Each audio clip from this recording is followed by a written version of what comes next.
Good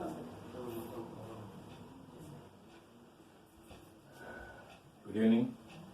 Today I am taking into account the discount.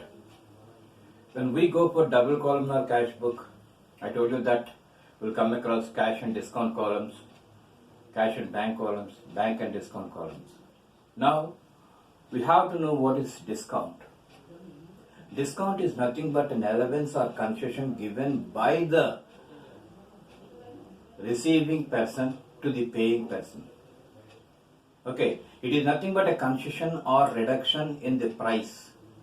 Okay, when we go for discount, we'll come across two types of discounts. First one is cash discount and second one is trade discount. And what is cash discount? It is nothing but the allowance given by the receiving person to the paying person. That is nothing but cash discount. And trade discount is nothing but the allowance given by the manufacturer to the wholesaler and wholesaler to the retailer. Now when we go for these two things, okay, we will come across some differences between cash discount and trade discount. So what are the differences that we come across between cash discount and trade discount? We have to see now. Now the differences between cash discount and trade discount. First one is cash discount. An allowance made by receiver of cash to the person paying it. An allowance made by receiver of cash to the person paying it. That is, whenever we are paying cash on a particular date, okay, or right on that moment when we are purchasing, and when we pay the cash, whatever it may be the concession given by the receiving party to the paying party, it is nothing but cash discount.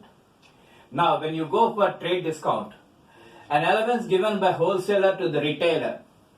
Okay, when a wholesaler will give discount to the retailer, when the manufacturer, when he gives a discount to the wholesaler, then only the wholesaler can give the discount to the retailer. When the manufacturer, when he won't give any discount to the wholesaler, there is no necessity for the wholesaler to give discount to the retailer. That is nothing but trade discount. Now coming to the second point, deducted from the amount of debt or net invoice price. Whenever any person, when he is paying the cash right on that moment, whatever it may be the amount that we deduct from the debt, amount of debt or net invoice price. Okay, whatever it may be the invoice price, when we are paying that invoice price, whatever it may be the allowance, whatever it may be the concession, whatever it may be the reduction that we come across, we will call that thing as cash discount. Now coming to trade discount, deducted from the catalog price in the price. What is the catalog price? Sir, what do you mean by catalog price? Catalog price is nothing but the list price. Okay, whatever it may be the list price that we are having, that price we will call that thing as catalog price. So deducted from the catalog price in the invoice, whatever it may be the list price that we come across, when we deduct, that deduction is known as trade discount. Now, third point, occurs at the time of settlement. I told you already that, okay, the cash discount will be given at the time of settlement. When we are purchasing any commodity and when we are ready to pay the amount, that is the cash amount, then only the discount will be given. So, occurs at the time of settlement. Next, when we go for trade discount, occurs at the time of sale or purchase. When we are purchasing or when we are selling, then only this trade discount will appear. Okay, it is not at the settlement date or it is not at the settlement time. At the time of sale or purchase, okay, whatever it may be the discount that was given by the manufacturer to the wholesaler or by the wholesaler to the retailer, that amount we will call that thing as trade discount. Now coming to the fourth difference. The object is to induce the debtor to pay promptly within the period of credit. Okay, when we are purchasing any commodity on credit, and when the debtor, when the person, when he is promptly paying that amount to the creditor, then whatever it may be the discount that was given, we'll call that thing as cash discount. That's why the object is to induce the debtor, to make the debtor to pay the amount promptly and correctly at the particular time of credit. To pay promptly within the period of credit. Okay, generally business people, they'll be given the credit, and at the date of credit, at the last date of credit, when you pay, automatically you are going to get some concession or reduction. That thing, we'll call that thing as cash discount. Now, coming to trade discount, the object is to enable the retailer to sell goods at the catalog price and to keep a profit margin. Why this trade discount will be given? I already told you that in order to make the person to earn profit, the manufacturer will give some concession to the wholesaler, and he will see that he must also will get some profit amount. So whatever it may be, the discount given by the manufacturer to the wholesaler, we'll call that thing as trade discount. In the same way, whatever it may be the trade discount, whatever it may be the reduction or concession given to the retailer in order to make the retailer to earn profit or to keep a profit margin. That is, to keep a profit margin means to make him to earn profit. So at that time the trade discount will come. Now the fifth difference is recorded in the books of debtor and creditor. When we come across cash discount, we have to show this cash discount in the books of debtor as well as creditor. Okay, so compulsory we have to enter this cash discount. That's why when we go for 2-columnar cash book, I told you that on the receipt side you will have discount allowed, and on the payment side you will come across discount received. Why? Because discount is nothing but a nominal account, and when you take into account the rule of nominal account, okay, debit all expenses and losses. Discount is nothing but one type of loss. So that's why it should be debited. That is discount allowed. Now coming to discount received. Discount received is nothing but an income to the person, income to the businessman. That's why you will show that on the credit side. Now coming to trade discount, not recorded in the books of either the seller or the buyer. In the last class I told you that trade discount should not be shown directly. It should be deducted, and the net amount only must show that in the outer column, that is in the amount column. When you go for purchases or when you go for sale, this trade discount, it should not be recorded. It won't come at all.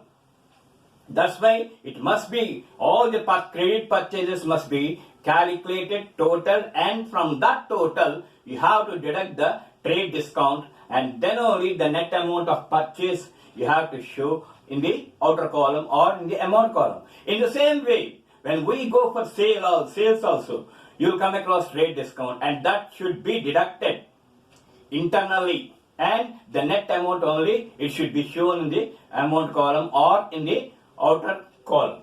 So like this you will come across the differences between cash discount and trade discount. Okay, now Telugu. Discount అనేది మనకి ఒక allowance కింద కనిపిస్తుంది. Okay, allowance, భృత్యం, దీన్ని తెలుగులో భృత్యము అంటారు. ఈ భృత్యాన్ని లేదా రిడక్షన్, తగ్గింపు, ఈ తగ్గింపుని ఎప్పుడు మనం పరిగణలోకి తీసుకోవాలి. మనకి 2 వరుసల నగదు చిట్టాలని చెప్పినప్పుడు క్యాష్ మరియు డిస్కౌంట్ అన్నాం. ఇచ్చిన డిస్కౌంట్, వచ్చిన డిస్కౌంట్ అని చెప్పాం. ఇచ్చిన డిస్కౌంట్ ఎప్పుడు మనకి లాస్ గా కనిపిస్తుంది కాబట్టి దాన్ని డెబిట్ వైపు చూపించాలి. అలాగే వచ్చిన డిస్కౌంట్ ఎప్పుడు మనకి ఆదాయంగా కనిపిస్తుంది కాబట్టి దాన్ని క్రెడిట్ వైపు చూపించాలి. ఈ డిస్కౌంట్ అనే దాన్ని 2 రకాలుగా విభజిస్తాం. ఒకటి నగదు డిస్కౌంట్, రెండోది వర్తకపు డిస్కౌంట్. నగదు డిస్కౌంట్ అంటే ఏంటంటే, ఓకే, పే చేసే వ్యక్తికి ఇచ్చే తగ్గింపుని మనం నగదు డిస్కౌంట్ అంటాం. ఓకే, సో దాని any allowance made by receiver of cash to the person paying it. Okay, ఎవరైతే డబ్బు రిసీవ్ చేసుకుంటున్నారో, ఎవరైతే డబ్బు పే చేస్తున్నారో చెల్లిస్తున్నారో వాళ్ళకి వసూలు చేసుకునే వ్యక్తి ఇచ్చే తగ్గింపుని మనం నగదు డిస్కౌంట్ అని పిలుస్తాం. ఇక ట్రేడ్ డిస్కౌంట్ అంటే ఏంటి, వర్తకపు డిస్కౌంట్ అంటే ఏంటి? An allowance given by wholesaler to the retailer. Okay, ఒక టోకు వర్తకుడు చిల్లర వర్తకుడికి ఇచ్చే డిస్కౌంట్ ని, తగ్గింపుని మనం ట్రేడ్ డిస్కౌంట్ లేదా వర్తకపు డిస్కౌంట్ అని పిలుస్తాం. ఇది సర్వసాధారణంగా తయారు చేసే వ్యక్తి అంటే పారిశ్రామికవేత్త అనుకోండి, ఆ వస్తువును తయారు చేసే వ్యక్తి అనుకోండి, ఎవరైనా సరే ఈ హోల్సేలర్ అంటే టోకు వర్తకుడు, ఈ టోకు వర్తకుడికి ఇచ్చే తగ్గింపునే మనం వర్తకపు డిస్కౌంట్ అంటాం. ఎప్పుడైతే ఈ పారిశ్రామికవేత్త ఈ టోకు వర్తకుడు డిస్కౌంట్ ఇస్తున్నాడు, అలాగే టోకు వర్తకుడు చిల్లర వర్తకుడు కూడా కొంచెం డిస్కౌంట్ ఇవ్వాలి, కొంచెం తగ్గింపు ఇవ్వాలి. దాన్నే వర్తకపు డిస్కౌంట్ అని పిలుస్తాం. ఈ రెండింటి మధ్య వ్యత్యాసం చెప్తున్నాను అన్నిటికీ. ఓకే, రెండో వ్యత్యాసం వెళ్తే ఇన్వాయిస్ ధర నుంచి ఈ మొత్తాన్ని ఎప్పుడూ డిడక్ట్ చేయాలి, ఈ తగ్గింపుని. అంతే తప్పించి ఇన్వాయిస్ ప్రైస్ ఎప్పుడూ డైరెక్ట్ గా చూపించకూడదు. ఇన్వాయిస్ ప్రైస్ లో కానీ లేకపోతే ఆ బాకీలోంచి కానీ తప్పనిసరిగా ఇది ఈ నగదు డిస్కౌంట్ అనే దాన్ని తగ్గించాలి. ఇకపోతే కేటలాగ్ ప్రైస్ అంటే లిస్ట్ ప్రైస్. ఓకే, ప్రతి వ్యక్తికి ప్రతి వస్తువుకి కొంత కేటలాగ్ ప్రైస్ ఉంటుంది, అంటే లిస్ట్ ప్రైస్. ఆ లిస్ట్ ప్రైస్ లోంచి తీసే దాన్నే మనం వర్తకపు డిస్కౌంట్ అంటాం. ఉదాహరణకి మనకి అరువు కొనుగోలు చేసి మొత్తం కలుపుతాం. మొత్తం కలిపి దాని మీద వర్తకపు డిస్కౌంట్ ఏమైనా ఉందా లేదా అని చూసుకుని ఆ వర్తకపు డిస్కౌంట్ తీసేయాలి. అదే కేటలాగ్ ప్రైస్ అంటాం. ఆ వచ్చిన క్రెడిట్ మొత్తాలు టోటల్ ని మనం catalog price or list price అంటాం. దీంట్లోంచి తప్పనిసరిగా ఈ ట్రేడ్ డిస్కౌంట్ అనే వర్తకపు డిస్కౌంట్ తీసివేయాలి. ఇక మూడో వ్యత్యాసం కదా, ఈ క్యాష్ డిస్కౌంట్ ఎందుకండి అంటే రుణగ్రస్తుడు తప్పనిసరిగా ఆ రోజు ఏ రోజైతే అతని కరువు తేదీ ముగిసిపోతుందో ఆ రోజు తప్పనిసరిగా ఇచ్చే తగ్గింపుని మనం నగదు డిస్కౌంట్ అని పిలుస్తాం. దీని the object is to induce the debtor to pay promptly with in the period of credit. అరువు ఇచ్చిన కాలం లోపలే ఏ మొత్తాన్ని చెల్లించినా, ఎవరు రుణగ్రస్తుడు చెల్లించిన దానిలోంచి కొంత తగ్గింపు చేసి తగ్గించినట్టయితే ఆ తగ్గింపునే మనం క్యాష్ డిస్కౌంట్ అని పిలుస్తాం. ఇక వర్తకపు డిస్కౌంట్ తాలూకా ఉద్దేశం ఏంటి? The object is to enable the retailer to sell goods at the catalogue price and to keep in profit margin. పారిశ్రామికవేత్త టోకు వర్తకుడికి కూడా లాభం చేకూరాలనే ఉద్దేశంతో ఎంతైతే తగ్గిస్తున్నాడో దాన్నే వర్తకపు డిస్కౌంట్ అంటాం. అలాగే టోకు వర్తకుడు కూడా చిల్లర వర్తకుడికి అతనికి కూడా లాభం చేకూర్చాలి అనే ఉద్దేశంతో ఇచ్చే తగ్గింపుని వర్తకపు డిస్కౌంట్ అంటాం. ది ట్రేడ్ డిస్కౌంట్ తాలూకు ముఖ్య ఉద్దేశం అదే. The object is to enable the retailer to sell goods at the catalogue price. Catalogue price కే వాడు అమ్మాలి. ఓకే, తీసుకునే డిస్కౌంట్ మాత్రం తీసుకుంటాడు, కానీ కేటలాగ్ ప్రైస్ లేదా లిస్ట్ ప్రైస్ కు మాత్రమే వాడు అమ్మాలి. అలాంటి దాన్ని మనం ట్రేడ్ డిస్కౌంట్ లేదా వర్తకపు డిస్కౌంట్ అని పిలుస్తాం. ఇక ఐదవది ఏంటంటే రుణగ్రస్తుడి పుస్తకాల్లోని రుణదాతల పుస్తకాల్లో కూడా ఈ క్యాష్ డిస్కౌంట్ తప్పనిసరిగా చూపించాలి. ఇటు రుణగ్రస్తుడి పుస్తకాల్లో చూపించాలి, అటు రుణదాతల పుస్తకాల్లో కూడా చూపించాలి. ఎందుకంటే రుణగ్రస్తుడికి వచ్చినట్టు ఉంటుంది, ఓకే, రుణదాతకి ఇచ్చినట్టు ఉంటుంది. కాబట్టి తప్పనిసరిగా ఈ నగదు డిస్కౌంట్ పుస్తకాల్లో చూపించాలి, పుస్తకాల్లో పరిగణించాలి. అదే ఇక్కడికి వెళ్ళినట్టయితే ఏది వర్తకపు డిస్కౌంట్కి వెళ్తే అది కొనుగోలుదారు పుస్తకాల్లో కనిపించదు, అమ్మకపుదారు పుస్తకాల్లో కనిపించదు. అది అందుకే not recorded in the books of either the seller or the buyer.